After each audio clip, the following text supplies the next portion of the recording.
Ok, adelante. Con respecto al tema de la violencia en términos generales podría ser violencia de género, violencia por discriminación. ¿Qué opina? ¿Por qué cree que se da este fenómeno? ¿Por qué se da el fenómeno de la violencia de género? Bien, yo creo que hay una larga tradición cultural de tipo patriarcal que, digamos, se ha solidificado con una serie de aspectos de carácter religioso, de tradiciones. Entonces está a la base una concepción de que la diferencia muchas veces es déficit, es decir, de que el otro, en cuanto que no soy yo, es menos, digamos, tiene menos importancia, tiene menos valor que lo que yo soy. Evidentemente creo que no es lo mismo, o sea, hablar de igualdad de sexos, o sea, que es absurda, ¿no?, a la idea de equidad o complementariedad. O sea, reconocer que las diferencias no son déficit, sino son posibilidades de enriquecimiento. Ahora bien, yo creo que hablar de violencia es un tema muy complejo, ¿no? Porque, digamos, desde la idea freudiana de que hay en el hombre una serie de pulsiones, no solamente eróticas, sino también pulsiones que nos llevan a, según desde la perspectiva freudiana, una pulsión que nos lleva también a gozar de la destrucción de otro. La pulsión de muerte, me parece. Esta pulsión de muerte, ¿no? O en la idea misma de Nietzsche de que hay algo dionisíaco en el hombre que está detrás de todo la ritualidad religiosa. Evidentemente la violencia es un aspecto que ha acompañado la historia de los hombres. Incluso sería ritualizado en las corridas de toros, en los ritos religiosos, que todos tienen un sacrificio o que subyace la idea de un sacrificio. Es decir, hemos tratado los seres humanos de hacer algo con esta dimensión que sabemos que es profundamente destructiva. La tratamos de ritualizar, de espiritualizar, para que sea menos dañina. No siempre digamos, estoy de acuerdo en ese sentido con lo que dice Freud en El malestar de la cultura. No siempre una sociedad ofrece oportunidades para que esta violencia, digamos, esta agresión encuentre cauces creadores que nos permiten encontrarnos con el otro, sino más bien a veces parece que las sociedades fomentan que esta agresión se convierta en violencia. Cuando me hablas de equidad de género, estoy pensando inmediatamente que son como categorías diferentes. Hay una realidad biológica cuando hablamos de equidad de género, ¿no? O sea, más bien una cosa es el sexo, como el carácter, como las condiciones, este sustrato biológico, que evidentemente entre hombre y mujer son diferentes. Pero lo interesante cuando hablamos de género, hablamos de la construcción social que se hace a partir de nuestras diferencias. Y obviamente muchas veces esta construcción de género supone que uno de los géneros es inferior al otro. Entonces, me parece que el problema está en la interpretación que hacemos en torno a nuestras diferencias. Y a partir de ahí hacemos los estereotipos, es decir, grandes generalizaciones. Las mujeres son pasivas, las mujeres son fieles, las mujeres son sensibles, los hombres son fuertes, los hombres son, en fin, a partir de ahí construimos estos grandes estereotipos que pueden implicar conductas discriminatorias, que pueden implicar conductas de exclusión y de discriminación. En fin, no sé cómo que te gustaría que profundizáramos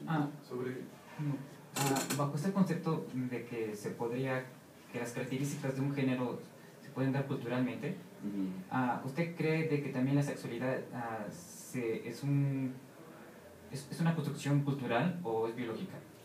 O sea, evidentemente hay un sustrato, o sea, hay un elemento biológico. No sé, cuando hablamos de sexualidad, pues hablamos de la persona completa, del ejercicio. O sea, es decir, reducir sexualidad a genitalidad me parece que es una visión bastante limitada. Incluso a veces me parece que la perspectiva como reduccionista, es decir, el sexo es igual a, perdón, la sexualidad es igual a no sé, al acto sexual.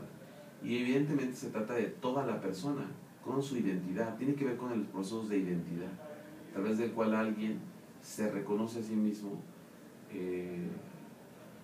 digamos, como hombre, como mujer, como varón, además, digamos, se identifica incluso en sus preferencias. Entonces, evidentemente hay un componente biológico de la sexualidad humana, pero sobre ese contenido biológico nosotros lanzamos o construimos una serie de representaciones. De hecho, históricamente podemos descubrir una serie de cambios en la forma en que se experimenta la sexualidad y se vive la sexualidad a lo largo del tiempo. Sobre esta misma línea con respecto al tema del deporte, ¿usted consideraría que fomenta la violencia o la regula y la encamina a algo más espiritual, algo más ritualesco? Es decir, lo que estoy diciendo es, hay en el hombre, o sea, efectivamente hay en el hombre, yo, digamos, me parece que hay una serie de elementos, o sea, agresividad propia en el hombre que puede encontrar cauces mucho más constructivos. Me parece, por ejemplo, si la agresión, si el enojo, si la violencia me parece un fracaso, pero si encontrara rutas, por ejemplo, que no provocan tanto daño social, evidentemente el arte en general, ¿no? El arte también es como un acto de destrucción de la hoja en blanco, ¿no? Del lienzo para la producción de algo diferente. Finalmente el arte tiene algo de cambiar un significante, es decir, usar de una serie de significantes para alterar un significado. Entonces, en ese sentido, la experiencia artística, la música, ¿no? La música, el teatro con la catarsis que produce. Y por eso vamos a las obras de teatro y por eso nos conmovemos con ellas, porque a ciertos personajes les damos la posibilidad de hacer cosas que nosotros no nos permitimos, porque sabemos que son profundamente dañinas.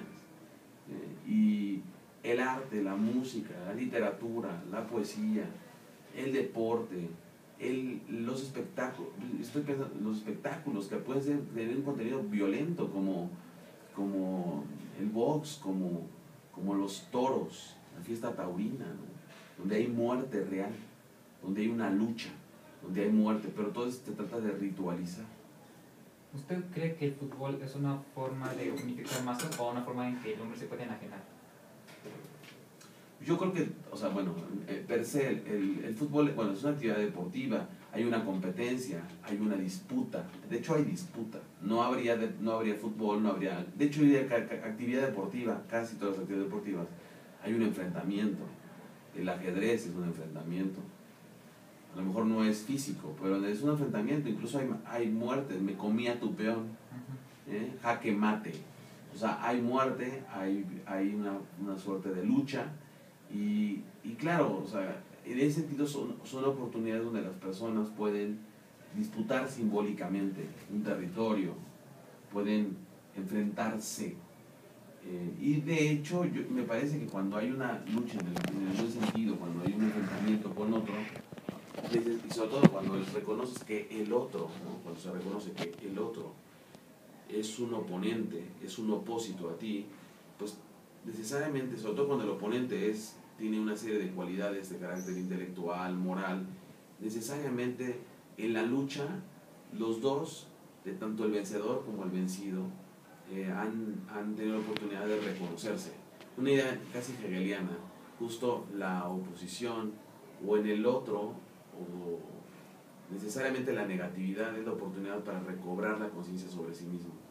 O sea, una persona que se enfrenta en un encuentro deportivo, se encuentra con otro, reconoce sus límites, reconoce las fuerzas de otro, reconoce lo que le queda por trabajar. Entonces, me parece que sí es una oportunidad, evidente. Ahora, el asunto es que el fútbol hoy está sujeto a una serie de aspectos que ya no son estrictamente deportivos, y en donde la gente está más bien, se vuelve un espectáculo que le permite a la persona fugarse por un momento, 2 horas, gritar en una barra, ¿no? Estar en una especie de tribu, que le da identidad. O sea, también son espacios donde la gente construye identidades ahora, el día de hoy me parece, donde la gente quiere encontrar una familia, donde la gente quiere encontrar un grupo de referencia en una sociedad donde, nosotros en las ciudades, donde las personas se pueden perder en el anonimato, ¿no? Con respecto a esta violencia malograda, hablando en términos de que no se le ha dado el enfoque correcto, un enfoque ritual como el que se acaba de mencionar, teatro, cine, este tipo de cuestiones, ¿usted consideraría que se puede llegar a erradicar o cree que vaya a ir de la mano con nosotros hasta el fin de los tiempos? Esta violencia muy malograda, guerras. A mí me parece que siempre ha habido guerra, pero yo, a mí, no sé, yo siguiendo Berzón, ustedes lo han leído en Ideas 2, perdón, en Ideas 3, él dice que existe algo que se llama memoria. O sea, me parece que el problema antropológico es o exaltar al hombre de tal manera que no falla, el hombre es un ángel, o aquellas posiciones antropológicas que automáticamente condenan al hombre a una cosa pervertida per se. O sea, en ese sentido el hombre puede muchas cosas, aunque no lo puede completamente todo. Y yo tampoco desdeñaría el aprendizaje que los seres humanos vamos logrando. Pero pienso que una gran conquista de la modernidad, o sea, digamos, se puede una gran conquista de la modernidad, son los esfuerzos por construir una comunidad internacional, un marco jurídico internacional. O sea, Naciones Unidas es un esfuerzo que vale mucho la pena. Digamos, ha habido pocos ejercicios que intentan universalizar y convertirse en instancias de arbitraje frente a los conflictos y a la violencia. Probablemente Roma, la iglesia cristiana en la Edad Media, eran esos grandes espacios donde dirimían sus diferencias los señores feudales, los reyes. Ahora parece que en la modernidad nos ha costado muchos siglos, pero hemos construido poco a poco una serie de mecanismos internacionales para encontrarle causas diplomáticas a la violencia. Me parece que una guerra mundial, por ejemplo, las dos guerras mundiales, fueron una especie de... crearon las condiciones para que la comunidad internacional se preocupara y tratara de evitar la guerra. No la podemos eliminar, o no la hemos podido eliminar, pero me parece que no hemos tenido una guerra de las dimensiones de la Segunda Guerra Mundial. Entonces se nos olvida.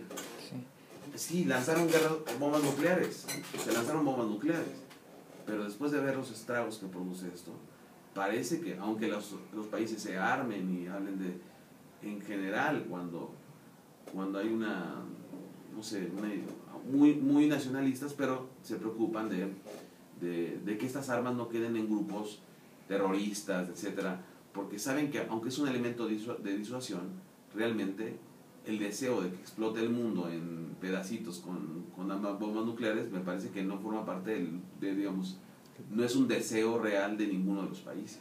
Entonces, me parece que el problema es tener una visión maniquea al respecto, ¿no? Sostener que nunca vamos a poder hacer nada con la violencia, que estamos condenados a ella, como también y tener la ilusión de que algún día se erradicará completamente el mal del mundo.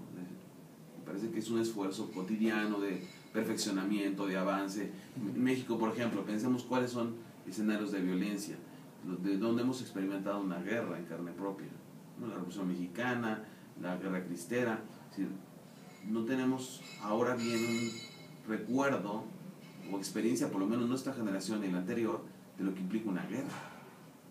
Entonces creo que me parece que esta idea del oponerse, del enfrentarse, porque además no es una especie de lucha. Es interesante hablar de la violencia contra la persona misma. Es interesante hablar, o sea, no solamente es la lucha con otro, es la lucha que el hombre, es la idea de los griegos, una lucha que tenemos cada uno consigo mismo, donde uno mismo se convierte en su reto, en su proyecto. ¿Usted está a favor o en contra del New Age? Yo es que no sé no sé si se puede decir a favor o en contra. Esto me parece que es un fenómeno de una época. Digamos, si me dijeras, estoy en contra, digamos, es una manifestación en donde hay una nueva búsqueda religiosa, pero ya no a partir de del canon moderno, es una manifestación de esta posmodernidad. Ya no confío en la gran institución, ahora yo busco y tengo una experiencia religiosa totalmente subjetiva e individualista, no comunitaria necesariamente. Pero lo mismo se puede decir en el orden del Estado. ya no confío en el Estado, ahora la gente, el surgimiento de la sociedad civil, civil, y esta confianza, esa desconfianza que nos genera el Estado, y luego la búsqueda de alternativas frente al Estado, digamos, en la sociedad civil, es una de sus manifestaciones. Pero lo mismo en la vida familiar, ya no quiero un compromiso directamente, ya no quiero un compromiso estable, ahora yo quiero un compromiso mudable, que cambie mañana, que no sea perenne. Es una manifestación de una sociedad en donde parece que hay una desilusión frente al proyecto moderno. Ya no quiero creer en la ciencia o en la técnica, entonces busco medidas alternativas que me curen con imanes, que me curen con piedras mágicas. Y me parece que la posmodernidad es una manifestación de la sociedad en la que vivimos. Habría que cuestionar qué implicaciones tiene, porque además es la desconfianza frente a todas las utopías, o de esas grandes utopías sociales, económicas o políticas. Y en ese sentido es una filosofía muy conservadora. ¿Por qué? Porque ¿para qué hacer un gran relato, un metarrelato que quiere explicar todo si no se puede? A la larga, eso hace que el status quo permanezca. Es decir, en ese sentido, los efectos de una propuesta radicalizada en la desconfianza en la razón. Es decir, si tú me dirías, digamos, como tal es un fenómeno, me parece que es peligroso cuando el hombre desconfía ya de la razón. Porque entonces, ¿cómo podemos ponernos de acuerdo? A partir de las emociones. Si las emociones son evidentemente dispares, complejas, a partir de que yo impongo mi cultura a la tuya, pues el único mecanismo es el diálogo sincero. Si tú me propones algo, yo te escucho, empezamos a dialogar y a buscar algo que no, un punto de encuentro. Y me parece que el diálogo es imposible sin razonamiento. Sí, perfecto. O sea, en ese sentido, diría, la posmodernidad es una crítica que me parece que puede ser válida en muchos aspectos de la modernidad. Pero la renuncia a la razón también me parece que es profundamente conservadora y peligrosa, porque yo nunca me pongo de acuerdo con otro si no es a partir de un argumento y el otro me escucha y me contraviene y me da razones de sí misma, ¿no? Para finalizar, los temas que abarcan en Problemas, sobre todo Problemas 1, hablan sobre la necesidad de una ética mundial. Pero ¿usted cree que se puede globalizar la ética? Bueno, leemos varios textos, pero me parece que es el esfuerzo del entendimiento. O sea, evidentemente somos diferentes, hay diferencias culturales. Ese es el curso de Problemas 1, ¿no? Hay diferencias culturales y las culturas dialogan entre sí para enriquecerse. Y de hecho hay una lectura hermosa de Teodorov que leemos aquí. Entonces Teodorov, ya ustedes recordarán, sostiene que uno puede tener una reacción frente al otro código moral, o una reacción de genofilia, creer que el otro automáticamente es mejor que yo, que su código moral es mejor que el mío, o también se puede tener una actitud xenofóbica, creer que el otro, por ser diferente a mí, por tener un código moral, automáticamente es inferior al mío. La idea de Teodorov es muy interesante porque dice, pues es que no podríamos nosotros solamente a partir de genofilia, es decir, automáticamente cualquier práctica cultural, pues es lo que pienso, me parece, cualquier práctica cultural, muy bien, si en esa cultura lapidan a las mujeres con el testimonio de 2 varones, aplaudamos. ¿Por qué? Porque es diferente a nosotros. Y por lo tanto es diferente y por lo tanto está bien. El hecho de que sea diferente a mí no la descalifica esa práctica, pero tampoco la valida. O sea, no podemos ser ni genofílicos ni xenofóbicos, sino a partir de ahí es un diálogo. Tú explícame por qué una mujer puede ser lapidada así. Si no me puedes dar ninguna razón, entonces yo te voy a dar razones por las cuales a una persona, cualquier persona tiene dignidad. Entonces, me parece que el camino no es ni la genofilia ni la xenofobia, ni la descalificación gratuita del otro, ni la afirmación gratuita del otro, es decir, que es indiferente moralmente, sino que a partir de ahí se da un entendimiento, o sea, se hace una construcción, un diálogo, un razonamiento, hasta que vamos encontrando... fíjate, a la gente dice, es que Occidente discrimina. ¿Por qué vemos solamente Occidente y no consideramos los pueblos indígenas? No, es que la actitud de genofilia y de xenofobia y de racismo no se dio solamente, no se da, digamos, es automáticamente Occidente mira mal a las comunidades indígenas. ¿Cómo les decían los mismos mexicas a los totonacas? Totonaca significa idiota, estúpido. Ellos le decían a otro grupo, miraban a otro grupo diciendo que, puesto que eran diferentes porque eran totonacas, eran tontos. Es decir, ser mexica no los libraba de tener una actitud de descalificación automáticamente del otro. Y yo pienso que ahí es donde justamente se da ese diálogo entre culturas. Es decir, una cultura presenta una serie de valores y entonces hay un diálogo con el otro. Y en ese sentido, me parece que los derechos humanos, si ustedes revisan en la Carta de Fundación, sobre todo en la Declaración Universal, es resultado de un diálogo continuo. Y en ese diálogo estuvo René Cassin, y estuvo Eleanor Roosevelt, y estuvieron muchos delegados de muchos países. Está el texto muy hermoso de Albert Verdut. Albert Verdut, es un libro de ese tamaño, imprime todos los diálogos que tuvieron. Y es fabuloso, ¿no? El representante de la Unión Soviética dijo lo siguiente: no estamos de acuerdo con este aspecto, y entonces empiezan a dialogar. Y el representante de Cuba y los países asiáticos dijeron tal, y Chile dijo esto. O sea, es decir, mirar solo la declaración como imposición de Occidente, a mí me parece que es un error. Ahora, claro, decir algún día todos vamos a vivir lo mismo, bueno, me parece que eso ni siquiera se piensa sinceramente como un modelo, sino que obviamente es un punto de encuentro. Esa de la cortina es el esfuerzo de ir construyendo un lugar donde podamos vivir mejor. Entonces, en ese sentido, me parece que tenemos que evitar los dos extremos, ¿no? Sostener que hay una especie de cosa inmóvil para todos la misma, como aquella idea que es imposible llegar a ningún acuerdo. Es como lo que dice Aristóteles. ¿Acaso hay algo propio del artesano? ¿Acaso hay algo propio del político? ¿Acaso hay algo propio de tal oficio? ¿Pero no hay algo propio del hombre? Me parece que lo propio del hombre, no obstante sus diferencias, es que se percibe a sí mismo como sujeto, puede describir o explicar las cosas que le pasan. Y si a la larga hay puntos de encuentro, y sobre eso nos vamos buscando como la posibilidad de reconocernos en el otro, porque a la larga es eso, es decir, es que el otro no te dice nada a ti, es que no es verdad, el otro siempre refleja algo de ti y tú eres el reflejo del otro. Entonces, cuando me parece que no se puede entender la ética sino como ese diálogo, esa constante comunicación de la otredad. O sea, no es yo me impongo y el otro no existe, o el otro se impone y yo no existo, sino es justamente reconocer que yo soy en el otro. Yo reconozco valores. Cuando yo leo una obra clásica, descubro no solamente que le habla a los griegos, sino que me habla a mí. Y viceversa, que prácticas culturales propias de México le hablan no solamente a México. Muchos pueblos se reconocen en él. Bueno, muchas gracias por